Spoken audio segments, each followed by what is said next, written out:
So this video, we're going to take a slight break from Napoleon Hill today. This video is titled The Lonely Chapter, featuring Alex Harmozi. And I think that this is going to be very applicable to anybody who's kind of stepped off the main drag. You took a side road somewhere along the way, and you ended up somewhere like the underrated channel, or you ended up in precious metals or Bitcoin or something like that. And people kind of think you're crazy because you see the world differently than them. And there's going to be highs, there's going to be a lot more lows, especially in the short term.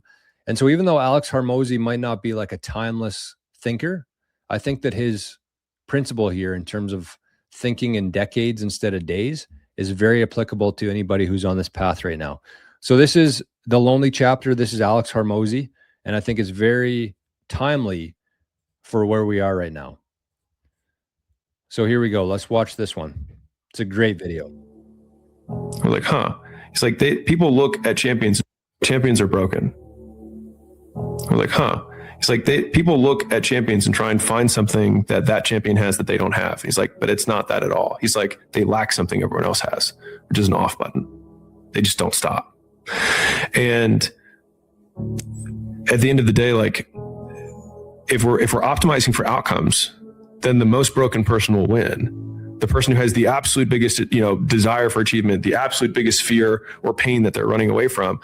And that's what's painful, is that it takes more effort to start in the beginning, and more people are right about the fact they're like, hey, you're not going to hit it big. And guess what? A month in, you're not. But they're only measuring on months. And at 6 months, you're also not going to have hit it big yet. And they're going to be like, I'm still fucking right. And at a year, you're still not going to have hit it big. And they'll still be fucking right. And every day that you haven't hit it, they're going to feel like they were right. But they're wrong, because they're measuring in days and you're measuring in decades.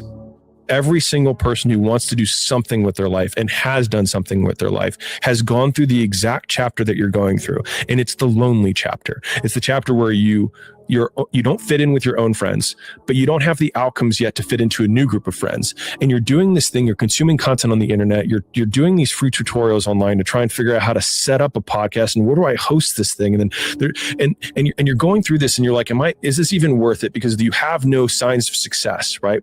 But if there's anything that you can take away from what we're saying right now, is that the sign of success is the hate that you get along the way. And what you can't do is bend the knee to their hate and fit back into the conformity because it's comfortable and it's warm. Because like in the Matrix, when Trinity opens the door, when Neo's about to go take the red pill and he wants to get out of the car, she says, Neo, you've been down that road and you know exactly where it leads. And I know that's not where you want to be.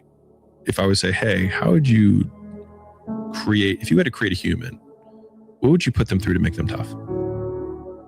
It probably wouldn't be a really chill life. Yeah. What would you put them through to make them patient? Well, you probably wouldn't give them things immediately. And so it's like, we want these traits, but each of the traits has a price tag attached to it. And it's just like, do you want to pay the price tag to get the thing? And so I think if people reframe the period of life that they're going through as the price that they're paying out of their wallet, but the wallet is their time, it's the seconds of life that they're trading for it, then I think more people will be willing to make the trade. Because at least when I look at myself, like when I'm 80 something years old and I'm looking back at my life, I want to have these traits. But in order to have those traits, I know I have to go through these things. And I think for me, that's given me a lot of comfort in hard times. What would you do if you weren't afraid? And I love thinking about that when I'm thinking about big life decisions. Like, what would I do if I weren't afraid? And it's usually like the big one, the bigger thing that I really want to do, but I'm afraid to do it. It's like, that's what I should do. And to your point about, you had the 5 things that you told your team. The one that we have is, originally it was something that we called 1 of 1, which is make only things that we can make. Most people's definition of work is a negative one, which is why they abhor it, which is also why they misunderstand so many people who quote, I'll say quote here, are successful or ahead of them or whatever, is that both people, one person says the word work and the other person hears the word pain. And so the first step to like becoming more successful is understanding the language that the people who are successful are using. They're actually defining the word differently. And so whatever that thing is that you actually enjoy doing, where you lose track of time when you're in it, even if it's challenging, but usually it is challenging, right? Like it's not easy because then it's boring, right? Which is also why the uncertainty thing is so key, right? To not knowing if it's gonna work or not. You are gonna work though, either way. Is that the people who are quote addicted to work make it easy to be addicted to work because they do things worth doing. And I think a lot of it is coming down to making sure that you take the few precious seconds that we have to do the few things that are worth doing for the rest of your life. It won't get harder. Like, this is the hardest part. And so if you can just make it through this, everything else is downhill. It's not that the things that the dragons are going to slay aren't going to get bigger. They are, but you become so much more equipped to slay them back. And you have so many more allies. You have people in the stands cheering for you. You have the audience. You have all of these other things that are behind you. But in the beginning, it's just you with a stick against a bear. And arguably that fight is a harder fight to win than beating a dragon when you have a nuclear bomb and 6 nations behind you. And so it's not even like the size of the hardship. It's just also the resources and how few of them you have, and how so much of the beginning is literally burning the one thing you have, which is time, because you have no leverage. You don't have the money to pay other people to help you. You don't have the resources to go like get someone no one can learn it for you. It's like there's a lot of the things that we care about a lot. Like, no one can work out for you. It doesn't matter how much money you have. No one can learn skills for you. And so in the early days, like, it feels so painful because you're like, you look around to see who can help you. And then you're like, fuck, it's me again. What are we optimizing for? What problem are we solving? It's my favorite. It's probably the number one most frequently asked question that I ask to our portfolio companies whenever we're about to do anything, which is, what problem are we solving? If the problem that we're solving is that I want to be content, well, there's a lot of ways to do that. You don't need to do all these other things. If the problem you're solving is that you want to be the richest man in the world, well, you're going to have a lot of superiority complex. You're going to have a lot of crippling insecurity, and you're going to have a lot of impulse control, and you're going to have to wait a long time. Every hardship that you encounter, if you reframe it as the story that you will someday tell to yourself of the person that you've become based on the dragons you've slain and the obstacles you've overcome, then I think that makes those obstacles a unique opportunity for self-improvement, because we can be grateful for these things. I think Jocko has a whole bit on this where whenever something bad happens, he says good. And I think it's a great trained response, because if something bad happens, my trained response isn't good. It's, I will tell this story someday. And so I think if you have that frame, then everything serves you. Because if something good happens, cool. If something bad happens, it'll be a story that I will someday tell. Because it assumes that you will live through it. And it assumes that you will eventually figure it out. And so then you can't lose, as long as you don't quit. There's a teacher, and he's got 2 classes that he teaches. And one class, he says, the only assignment for this whole semester is that you come back with a perfect clay pot. That's it. That's the assignment. The other class, he says, your objective is to make the most total quantity of clay pots, and you'll be measured by how many pots you make. And at the end of the quarter, the pots that came from the team that had to just make sheer volume, not only did they make more pots, but the quality of all of their pots was better compared to the teams that only had to make one. And it just underlines the biggest lesson that I've learned in my life, which is that volume negates luck, is that you can try to be lucky and pick the one perfect thing and try and make it. But if you don't want to try and be lucky, you can just do so much fucking work that you will brute force your way to figuring it out. Like, if you do 1,000 podcasts, you'll be pretty fucking good at podcasts. To make yourself feel better about why your product isn't as good as it should be, but you have an excuse that only you need to believe. And you believe that excuse, so it excuses you from working harder on the stuff you know you should be doing but aren't. And that work, the work you know you should be doing but aren't, is the opportunity, because that is the work that your competitors also aren't doing. And I'm telling you from the bottom of my soul, it is so easy to beat people today. They are so soft. They have no work ethic. No one can stick with anything. Everyone's distracted. They're on social media. They're counting their fucking notifications because they can't stick with shit. They can't say no. Wow, that is 8 minutes of absolute truth there from Alex Harmozi. And Scotty said, is that a school ad? Yeah, he's actually he wasn't the founder of School, but he was one of the big investors in it. So he's a partner in School, I believe. So it is Alex Harmozi. A couple different things that stand out for me there is I like the fact, I really like the thinking in decades instead of days. I think that is the biggest mindset shift that you can make in your life. Instead of January 1 rolling around every year and you trying to come up with this big goal that you're going to hit before December 31st, if you actually give yourself more time. And in the Bitcoin school that we do, we actually have a goal that we wrote down on the 1st or 2nd of January this year. And it wasn't for how much Bitcoin we could get at the end of 2026. It was how much we could get in the next decade. So we put a time frame on it of 2035 instead of the end of 2026, 2035. And when you're thinking that way, then the bullshit throughout the day just doesn't seem to matter as much anymore. And if you miss something here, you miss something there, it's not a big deal because you have a long enough time frame that you're going to make up for it.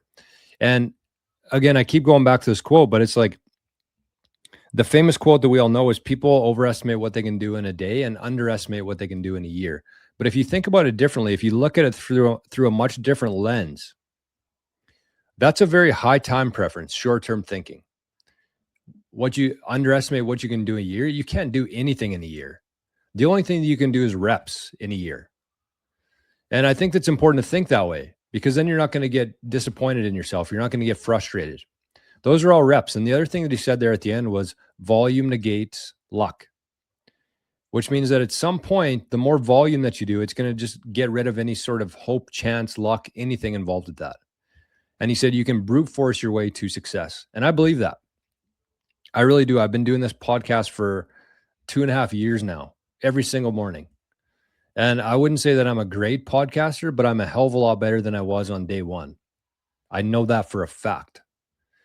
And so when you look at it that way, it's like, damn, okay, well, maybe things haven't gone exactly how I wanted them to, but I'm way further ahead than I would have been otherwise had I had just procrastinated and tried to come up with the perfect show and the perfect title and the perfect thumbnail and the perfect everything. You just got to start. I think that's the key. And we're moving into a world now, I believe, where there's going to be a lot less people working for other people. Where we're kind of in a place right now where there's about 80% employees, 20% of people with their own business. And I think if we look out a decade, it's going to be the reverse of that. It's going to be about 20% of people, maybe maximum, working for other people. And the majority of people are going to be working for themselves. And so even if you are somebody who's working a job right now, a 9-to-5 job, you should still be building something in the background. You have to be right now. It's not really optional anymore. It was like kind of cool for a while to have a side hustle, kind of like a badge of honor, but it's a necessity now. You have to be building something in the background to prepare yourself for what's coming here. Because I don't know if you've noticed, but technology and AI are moving at lightning speed right now. And nobody is ready for what's coming. Even the people who've been preparing for this for a lot of years now, they are not ready for what's coming. So imagine somebody who's just completely out to lunch right now, thinks that they have job security. That's the biggest lie that they've ever told us, is that there's job security. And maybe there was for the era that we just lived through, but there's no such thing as job security right now. I couldn't think of one job that is secure right now. And not because of AI, that's a big part of it. But everything's going to get better. Everything's going to get cheaper. And I think that people overall are going to get left behind for the world that we're moving into. And some people are going to handle it much better than others. And I think that if you are in this mindset of preparing for it and being ready for it, and, you know, in this world, I think that the best thing you can have is Bitcoin, because that's the currency that's going to be used on the internet. But between then and now, there's going to be a lot of ups and downs, and we're living through a down right now. But again, when you're looking at this in terms of decades versus days, then this doesn't really matter. It's just kind of noise to you. So a couple things that I would say is understand that everybody who has turned into anything has gone through this exact same thing, where they're really excited off the hop, lots of momentum, and then something happens and they just drop. And that's where most people stop. But if you can keep pushing through that, whatever it is that you're working on, if you can keep pushing, that's where you're going to see actual results, and you're going to get back to the top. It's going to take some time. But then, of course, everything in life is cycles. You're going to fall again. And it's the people who aren't willing to stay down and the people who are willing to get back up and keep pushing, those are the ones who succeed. That's what it is. It's so like cliche to say that consistency is the key, but it's absolute truth. That's the only thing that matters. It's the only thing that matters. If you can do anything, no matter how small it is, every single day, again, that's our whole DSA strategy that we do, is like very small actions over a very long time period turn into something very big. And if you apply that to kind of every part of your life, no matter what it is, I think that you're going to be much better off in a decade from now than you are today. And so that's kind of how you should be framing things. And I was going to talk about like the perception of like when bad things happen, your perception of it. But I think that's it for today. So I'll put the link to that to the Harmozi video in the comments here, the pinned comments, and you can go and check that out if you want to. I'll also share the link here for anybody who's watching this live right now. Great video. I think it's a really good reminder. You should probably mix that into your playlist, you know, once every week, I'd say minimum. I love that video. So for everybody watching on the Underrated channel, thanks for watching, and we'll talk to you tomorrow.